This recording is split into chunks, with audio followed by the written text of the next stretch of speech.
know what's important to you, know what it is that you can resolutely communicate without really having to think long and hard about it, because really we're talking about that USP that you bring, and think about how can you apply that so that it then becomes not just you, but what you give. So many times the approaches that we take are very familiar, they overlap a lot, and it's like, yeah, but what makes you different? And I think that's really what makes a difference, is how are you different? So find what makes you different and build on it. Welcome to Career Coaching Secrets, the podcast where we talk with successful career coaches on how they built their success and the hard lessons they learned along the way. My name is Davis Nguyen, and I'm the founder of Purple Circle, where we help career coaches scale their business to 7 and 8 figures without burning out. Before Purple Circle, I started and scaled several 7 and 8 figure career coaching businesses myself and consulted with 2 career coaching businesses that are now doing over $100 million each. Whether you're an established coach or just building your practice for the first time, you'll discover the secrets to elevating your coaching business. Hey everyone, welcome to another episode of Career Coaching Secrets Podcast. I'm your host, Rexhen, and our guest today is Matthew Adam. He's an executive and leadership coach, an organizational development consultant, and founder of Systemic Solutions Consulting. For over 6 years, Matthew has worked with senior leaders across industries, from public services and manufacturing to charities and startups, helping them transform misaligned, siloed teams into collaborative, high-performing organizations. Matthew is known for his systemic, practical approach to leadership and team dynamics, using frameworks like GROW model and his proprietary 5x5 model. He helps C-suite leaders build alignment, strengthen emotional intelligence, and create cultures of trust and resilience. His work is all about driving sustainable change, ensuring that leadership teams don't just improve on paper, but thrive in practice. And it's a pleasure for me to have him on the podcast today. Welcome to the show, Matthew. Thanks, Rexhen, for having me. I've been looking forward to this today. Well, it's a pleasure for us, Matthew. So I've been wanting to ask you, I want to learn more about what you initially sparked this, what inspired you to become a coach and then start your own coaching business. Well, I'm trained as a systemic psychotherapist originally. So that's sort of my background, where a lot of my work is dealing with people, relationships, and how we interact and behave. How do we find solutions to problems that we face in these relationships? And I undertook a supervision training course. And so I've been supervising clinicians for, I think, something like 12 years now, if not longer. And the same sort of a way of talking to someone and helping them develop and grow is very much aligned to being a coach. And really, I suppose how I found myself going into coaching was because I was really interested in how organizations function, and how what you might see in a family system can be replicated in an organizational system. And so I've just brought in much of my clinical experience into a space which is about helping people grow and sort of become more professionally focused on what they want. And when you say clinical experience, that comes from the niche of psychology. You are a psychological practitioner, right? Yeah, so I'm a systemic psychotherapist, and that involves thinking about the interconnected nature of all elements of a system. So that might be, in any organization, we'll have tiers throughout the team. We'll have subgroups of people, different teams, and everyone interacts and communicates together. It's how do they do that? That's what's important. And if we can really understand that, then we can start to create change. And that's really the basis of my approach, is thinking about how do we communicate? How do we interact? How do we interpret behavior so that we can better understand how to change? Yeah, I feel like communication is one of the toughest parts of even running a team. Communication is, I feel like, one of the main things you could, if you were to fix that, then everything else becomes slightly easier, especially now that everyone is working remotely, right? That also has become challenging in a way. So I wanted to ask you, throughout these 6 years and a few months more, which part of your coaching journey do you find the most rewarding since you started your coaching business? Well, I've always wanted to help people. And, I remember from being even very small, just thinking, what do I want to do when I grow up? I want to help people. So that's really been sort of a golden thread through my career, is being helpful. So I suppose one of the aspects of coaching that I really get a lot of joy from is just being able to help. whatever that difficulty might be, whether that's challenge in the team or whether that's something to do with how do I navigate some of the complexities that present themselves. But I really do love hearing people say, I've never thought of it like that, because it introduces a construct of internal change, like something's happened inside me that I didn't see that before. So that for me is really rewarding, because you know that if you've got a different perspective, you're going to start seeing change in lots of different places. So that for me is really brilliant. I love offering insight, a strategic insight, strategic relational insight, because you can move, well, I was going to say you can move mountains, but in the context of working as a team, if you understand strategically how to work with people and around communication, you're more likely to start to see progress. And that's where your rapid development can really happen. And just to dive a little bit deeper into like the type of people that you typically work with, we did mention that you're working with C-suite leaders. I want to learn more for even the audience that's watching. Is there a specific like industry or a specific demographic or a specific like sub niche within that you typically find yourself working with, or that you like to work with? Or maybe certain leaders have certain goals that would qualify them in a way that makes more sense for them to work with you?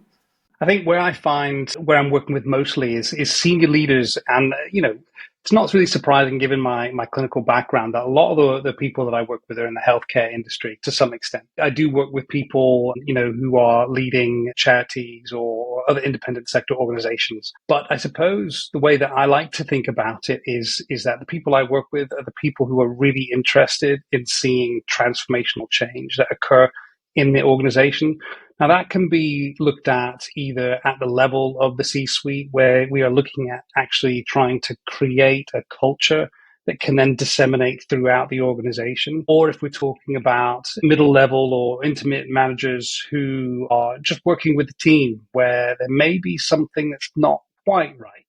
Many teams will work well together, even if they're not aligned properly. So it may be that there's a subtlety to, well, we're not quite performing the way that we want to. Everything doesn't have to be organized by, gosh, these are the problems we need to do the firefighting and this and that. I think in many ways, if we're thinking about how can we be better versions of ourselves, or how can we be a team that performs at its best, then we start seeing all manner of different opportunities.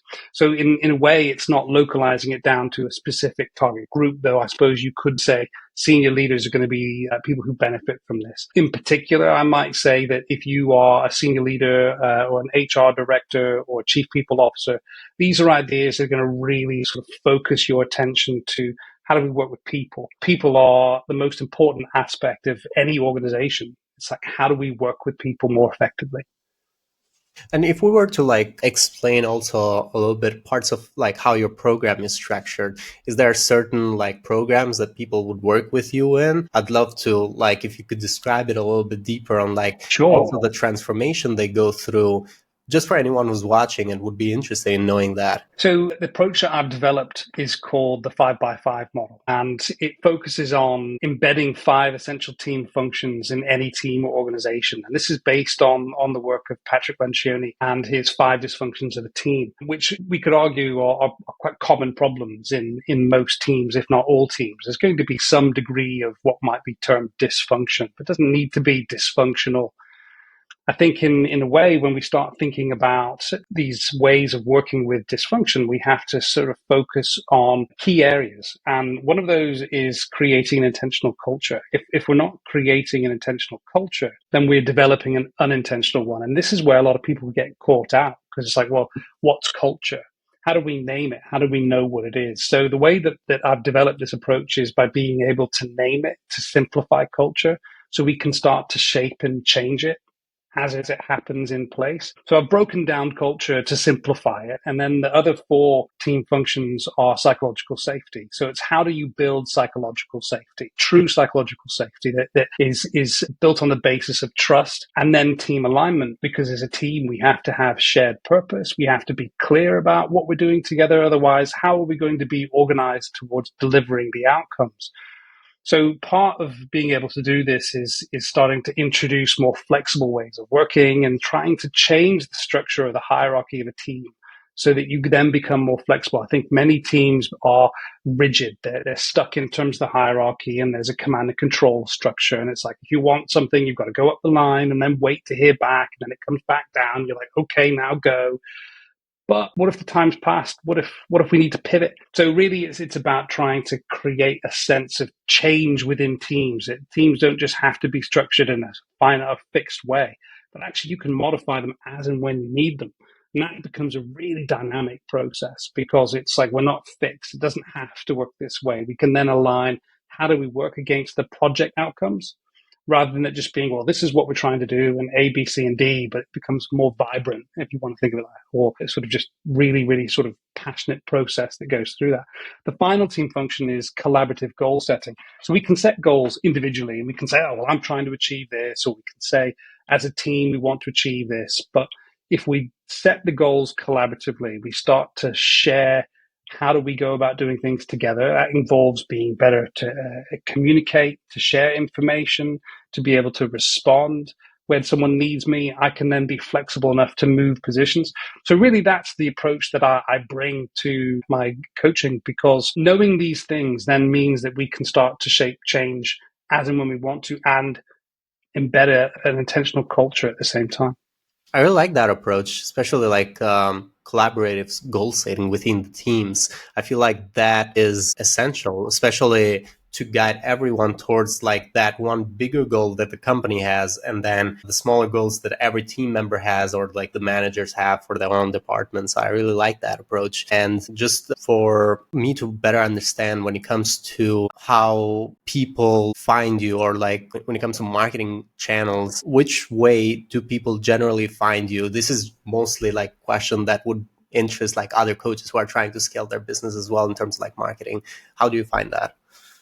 I think getting people to find you is the trick, isn't it? And, so there's something about visibility that I think is really important. What is your visibility? And so I think most of my referrals or clients come from word of mouth or referrals, where I've worked with people, and the impact has had a positive result. And so people will say, oh, if you need this, try looking here. I think LinkedIn is a really useful space to establish and create a sense of credibility, so that you can be recognized and seen. And, I think the difficulty with social media is that it's often fast moving, and you have to continually put content and do lots of thinking around that. And there's ways to simplify that, of course, but really, I think it lends itself to some extent to a cold outreach approach. And cold outreach is tough, because you have to send out masses of information, and hopefully you'll get something back. I think for me, because at the heart of what I do is relational leadership, it's relationships that are most important, and how do we foster and grow that? And I think the starting point might be that visibility that creates a sense of integrity, and people might be intrigued. But getting out there and being able to speak. So speaking engagements are always good. If at least just to push the boat out for yourself in your own comfort zone. Maybe like, I don't like public speaking. It's like, yeah, it's terrifying. But at the same time, you can get some good results as well. I think by being visible, you're also showing a human side. And that, it doesn't have to be everything. If you slip up or you make a mistake, that's okay too, because we have to be able to model vulnerability, and that we make mistakes, because if we can't make mistakes, then we don't want to lead people and coach people and say, no, you're going to get it right every time, because I've made mistakes, and I'm sure we've all made mistakes as it relates to trying something and getting it wrong, and thinking, oh gosh, how am I going to pick this up and move forward? So I think in many ways scaling up is as much about building relationships as it is about all the lead generation that you can make, and all the other processes that you might go through to get people into the funnel and through the funnel. And so if you were to divide it like percentages, like you'd say that the majority are coming from referrals or people that refer other people to you. And then there's this other part that is coming from is it cold LinkedIn outreach or cold email? Yeah, I try to avoid that altogether, because I don't, maybe it's rejection sensitivity. It's like you hear that so much, and it's just like you get silence. It's like, oh, this is soul destroying. So I'd much rather sort of start to generate connections and contacts, and just see where that goes. I think there's far more value in just reaching out and saying hello. but doing it in a genuine way. And I think many people are suspicious of that kind of outreach. So it has to feel maybe a bit more organic. And I suppose the way that you might do that is by putting forward an authentic side of yourself. Why am I reaching out?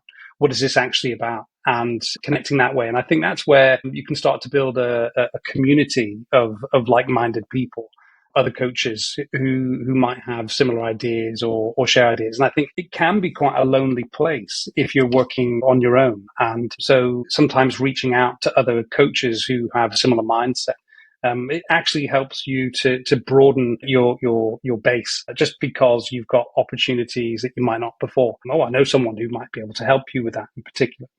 So that I think is a big one. I'm not a real fan of sending an email saying, "Hi, this is me and this is my product."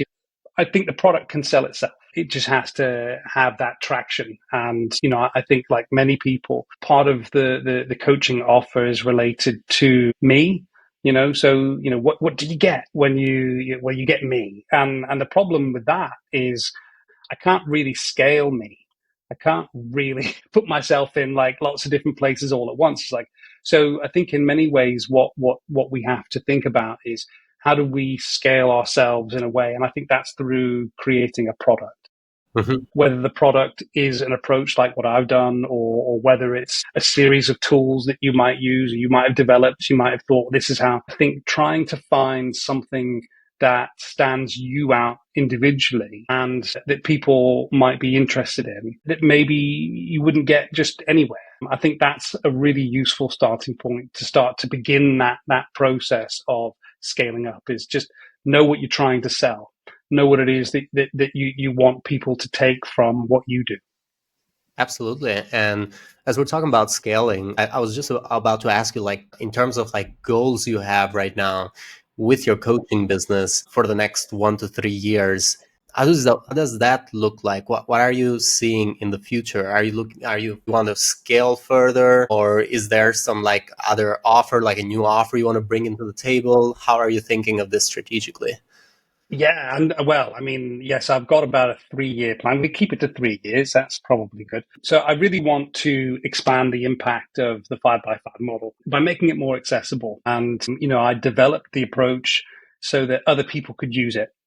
So it wasn't just about, oh, well, this is what Matthew does, but actually this is the process to bring about transformational change, both for individuals and how they lead, but also in terms of team functioning and team processes. So I'd like to increase the accessibility of that. So we've developed diagnostic and assessment tools. I'm currently in the process of developing psychometric profiling that it sits alongside the 5x5 so that we can see people's individual strengths and areas of growth against all 5 essential team functions, and then overlap that with the rest of the team and what they got. So it's similar to the MBTI or Myers-Briggs or DISC or any of the other psychometric profiles, but it's organized for thinking and working systemically. So it's established in relational processes and relational thinking. So it's really powerful as a tool. So I think in a way, it's like getting that out there. And also, I'm writing a book and I'm finalizing that soon. I hope to have that released and published within the next 9 months, but we'll call it 12 because you said 1 to 3 years. And we're also looking at sort of licensing opportunities, online training opportunities to train other people to use the model so that they can start to bring it into their workplaces, whether that's with other organizations or in their individual coaching where they're working directly with other executives or other senior leaders who are interested in really capitalizing on how to make high performance achievable. Amazing. These are really great goals. When you're thinking about scaling, especially like you mentioned, like the lead magnets you want to work on. I feel like those tools that help people profile, like matching their profiling, or these tools, I feel like those are like tools you would give out for free as a sort of like a pathway to people building that trust, getting to know you, and then eventually getting to work with you on your program. Is that correct? Yeah, it's the starting point, mm-hmm. And it's like, okay, so we can get something relatively easily, relatively quickly. we can learn something about ourselves or something about me. And, it's like, that actually matches. I didn't realize that that's what it meant in these terms. And then it's like, well, what do you want to do with that? Because you can just have the information. That's great. But really, it's about applying it and really thinking about how does this propel you or catapult you into the future you want it to be, and whether that's within the organization or within your own personal professional growth. And so I think you're right. I think it's about having that. What do you have that brings people to the door to be interested? I give that a go. So I think giving away like literature, free information that people can use, not just like here's just some chatter. Practical ideas that people can use and apply themselves. Sometimes people will nudge you back and they'll say, that was really interesting. Can you tell me more? Where can I find out more? Other times you won't hear anything back, but you hope that what's happened is they've taken some of that information and it's changed their thinking so that they can start to apply that. And sometimes that's all it takes, is just something to make you think outside the box. Absolutely. And yeah, you definitely, even like if you had like 100% response rate on that, or like everyone that took it would actually be interested, then maybe not everybody is like really qualified to be working with you. There could be a lot of people that just fill out the profiling and might not be a good fit. Also, the other thing is that I really like this idea because it also, like, down the path could help you help them better if they decide to work with you, because now you know them better throughout this profiling mechanism. And the book as well, I feel like the book is a great idea, especially for people to know your expertise in the field, and could also be like, again, that starting point, that like that small cost thing that could get people to spark that conversation with you after reading that book. Maybe they it could make a change in them, could spark a change, and they would be open to making conversation with you. And then the licensing as well for anyone who wants to use the same. And I mean, when you say licensing, you're talking about the 5x5 that's it. Yes. model, right? Yeah, absolutely. Yeah. So, the product is, I suppose you could say that the 5x5 model is just a series of ideas put together, which it is. But it's the way that they're put together that's what's important, because it's based in systemic thinking, systemic ideas, psychological framework. So the book, as I've written it, has 3 sections: part 1, part 2, part 3.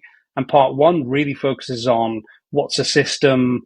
Who are we as human beings? Why do we do what we do? How do we communicate? And really sort of highlighting key areas in how we communicate that catch people out, because it's so much easier to miscommunicate than it is to actually communicate well. So this part of the book is intended to bring deep insight into, I see, that's why. That makes sense, because that gives us the basis then to start driving through transformational change through relationships. Because it's like, well, I understand what we're saying. Now we can start to really challenge each other. We can start to say, did you mean that when you said that? What do you mean? Well, when you said this, it sounded like you were saying that. And it's like, no, that's not what I meant, but we don't necessarily have the language to be able to address these things. And so we can work on assumptions, and assumptions are problems, aren't they? But equally, it's about the dialogue, the way that we have those communications, to have those conversations around whether that's your goal setting, or whether it's how do we work better as a team to a shared purpose. So that's really part 1 and part 2 of the book. And then part 3 is about the case examples, about how do you apply the 5x5 model. So really the intention is to, again, make these ideas accessible, but also digestible in a way that then means, right, got it. And if you want to get in touch and you want follow-up input, or you want to sort of explore, how do I start doing this in my work, then get in touch. It's that kind of a process, because I want people to be able to do this without necessarily having to take a 5-year training course, but to just understand the principles of human beings.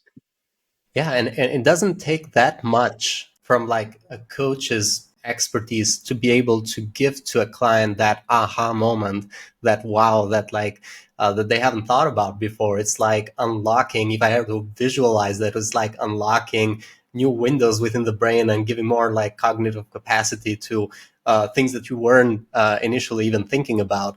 And it's like those unknown unknowns that you never think about that you are able to unlock with a coach. And I feel like that is the power of coaching, essentially.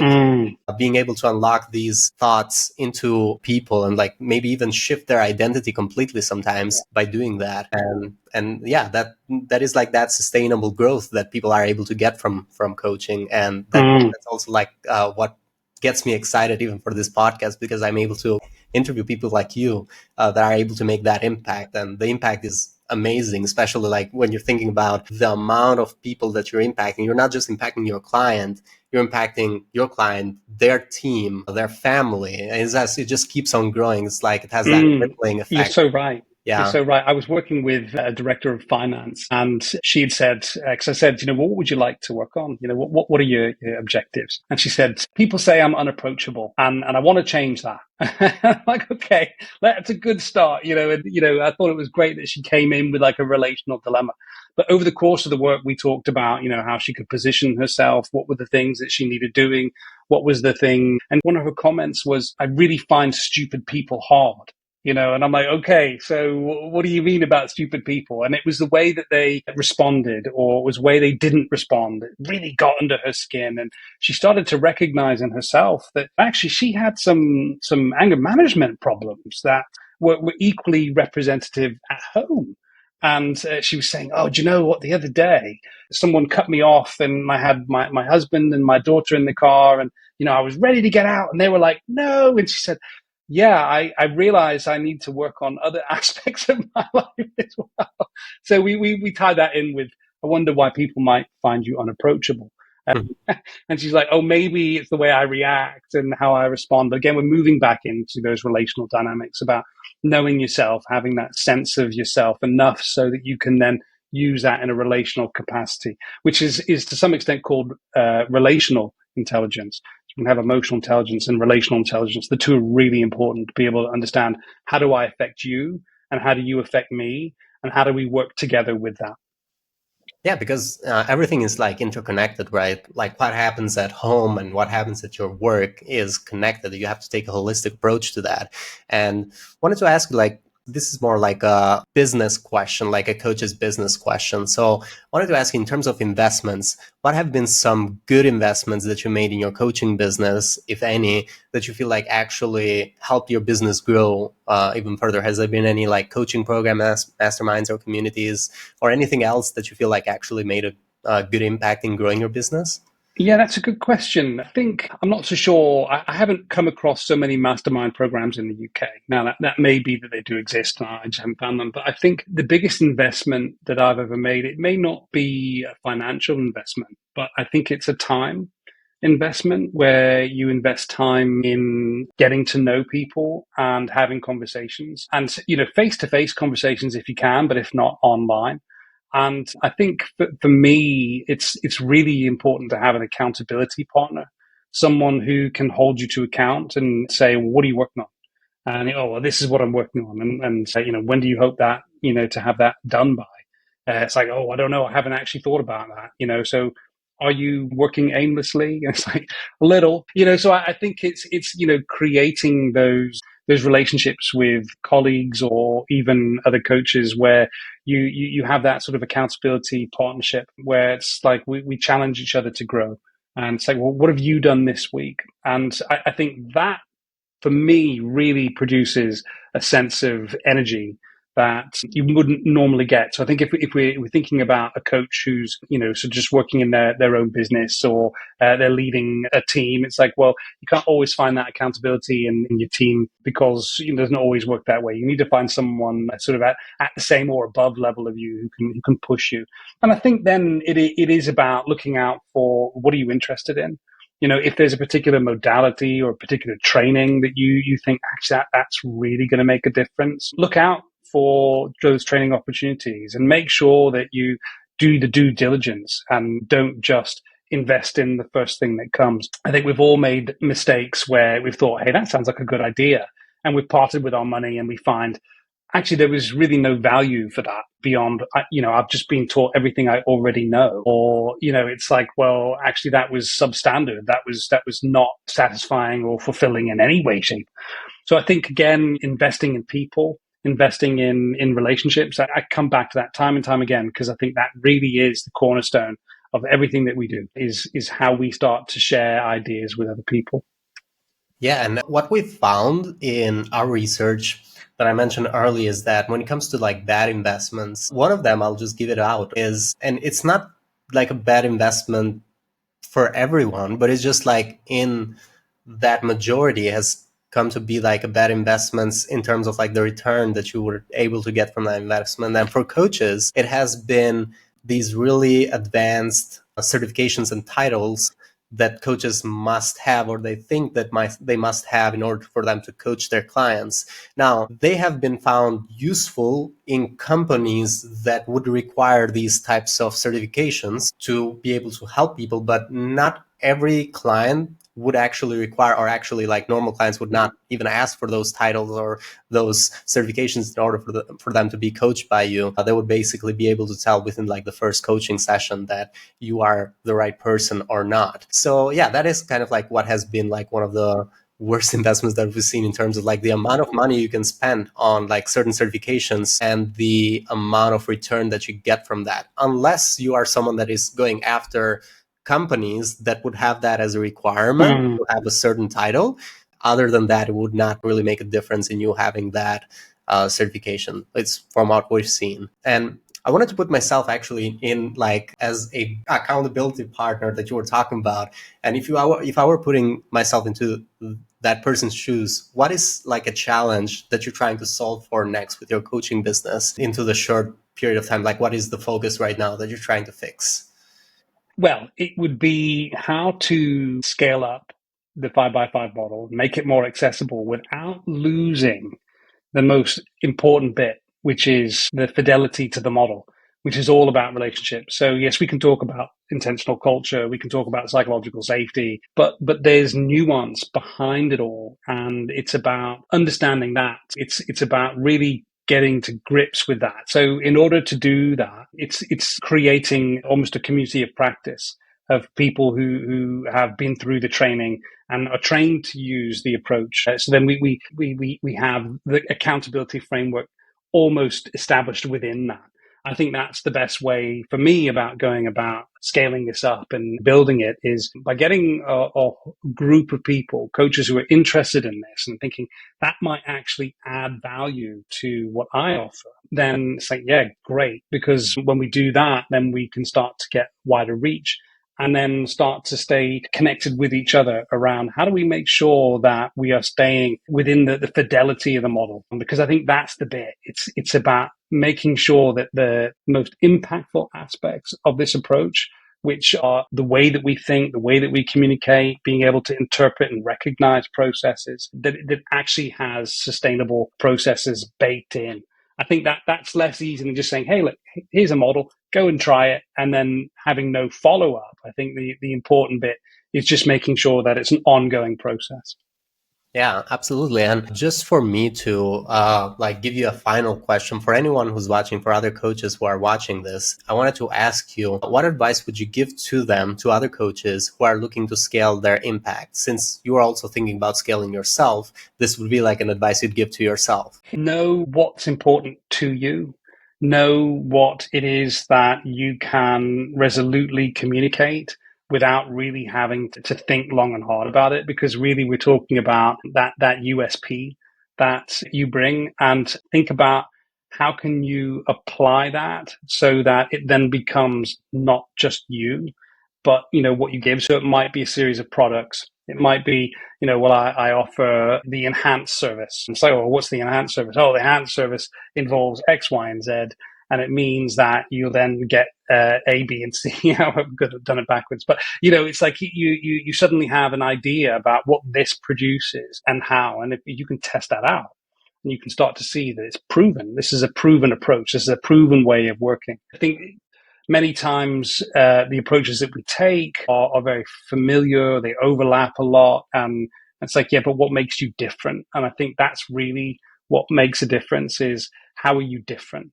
So find what makes you different and build on it. Thank you. Thank you so much, Matthew. And for anyone who wants to find you and reach out to you, they can go into LinkedIn Matthew Adam, and you'll be able to find him there. And other ways that you can find Matthew is also in his website, systemicsolutionsconsulting.co.uk. We'll also have that on the description. Is there any other way they can find you? Those are probably the best ways, and they can reach out directly either by LinkedIn or by my website.